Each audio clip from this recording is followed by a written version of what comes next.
When it comes to making money online using social media, here's exactly what I noticed. Most creators don't take the time to cater to the beginner, to the complete beginner who has no knowledge of this market at all. In the digital marketing field, a lot of people don't even know what digital marketing means. They just know that you're making money somehow. There's like 200 terms, 200 common terms, and nobody knows the definitions to them, yet they use them. And the person that's in the field, the expert, they know what it means, but when they have a video and they're talking about these things, they don't really know how to break it down for a beginner so a beginner can digest it. Not too long ago, I was a complete beginner. I was confused, frustrated, and scared to start. I knew that I wanted to make money online, and I knew that I wanted to use social media, but I simply just didn't know how. With this channel, my goal is to make making money online easier. I want you to be able to come here and have a clear path to reach the goal that you're looking for. So if that's what you're interested in, that's what this channel is about, and I'd be happy if you joined us. So today, we're gonna be talking about A/B testing. You might have seen a marketer or advertiser or someone talking about A/B testing, and a lot of people will say it, act like they know what it means. Maybe somebody knows what they know what it means, but they create a video and try to describe it, and it's never broken down. I'm gonna break it down right now for a beginner, what A/B testing is and why it's important for you as a digital marketer. Also, by the way, I plan to make these videos more of like a conversational type of piece, little editing, more one-on-one and personal. So I'm gonna be reading all these comments. Comment anything down below, anything you wanna learn about, anything you wanna see a walkthrough on, tutorial, step-by-steps. Comment anything below. Okay, so first we'll talk about what is A/B testing. When it comes to A/B testing, the core idea is you're trying one thing with two separate versions and you want to see which one performs the best. And when we talk about performs the best, the thing that determines that is just what your goals are. Let me give you an example of the A/B test. So I'm going to explain it like this. Picture this sign. It says cold lemonade, 50 cents. Honestly, that sign is just fine. It's pretty self-explanatory. You read it. Okay, this person's selling cold lemonade for 50 cents a cup. Okay, and then you have this sign, award-winning lemonade for 50 cents. Which one makes you want to buy lemonade more? They're both 50 cents. This one's just cold lemonade. This one is award-winning lemonade. You probably want to buy the award-winning lemonade. It's like, wow, okay, this lemonade won an award. It's only 50 cents. This is probably pretty enticing on a hot day. Okay, so you may be thinking next, like, okay, fine, you understand it, but when would you use this? Well, you probably don't have a lemonade stand. If you do, then you can certainly use this idea on a lemonade stand, but what else could you use this on? You can use this on ads.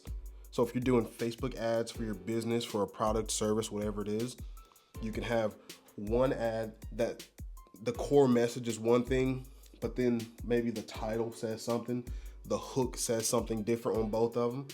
And then you're going to think about which hook hooks better, like how many people clicked on the ad.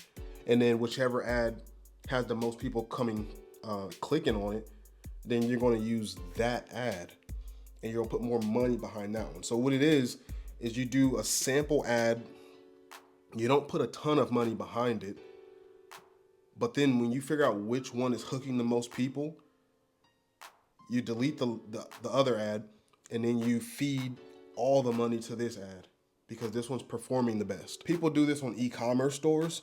So on buy buttons, you can have one that says buy now versus get started. And then I think a lot of you probably are on YouTube or wanting to get started with YouTube, and you can do this with YouTube. You do it with titles and thumbnails.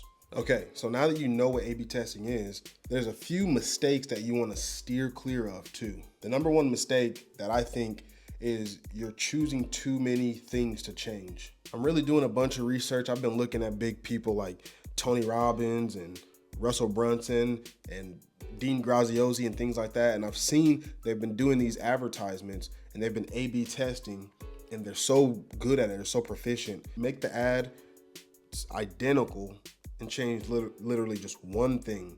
Like I showed you here, the title goes from cold lemonade 50 cents to award-winning lemonade, 50 cents. Something simple like that.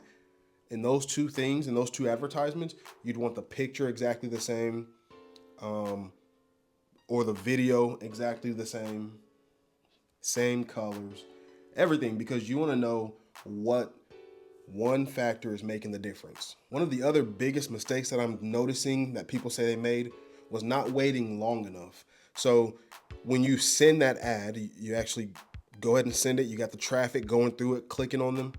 You want to make sure that you wait long enough to actually give it time, because these machines and systems, they just need time to work and actually do their job. So, if you send an ad out there and it's only live for like a day or something, that's probably not a good test. You probably want it to be live for 3 days, maybe even up to a week. Another mistake, which seems to be like a really bad one, doesn't make any sense, but if you start the test and you don't even have a goal.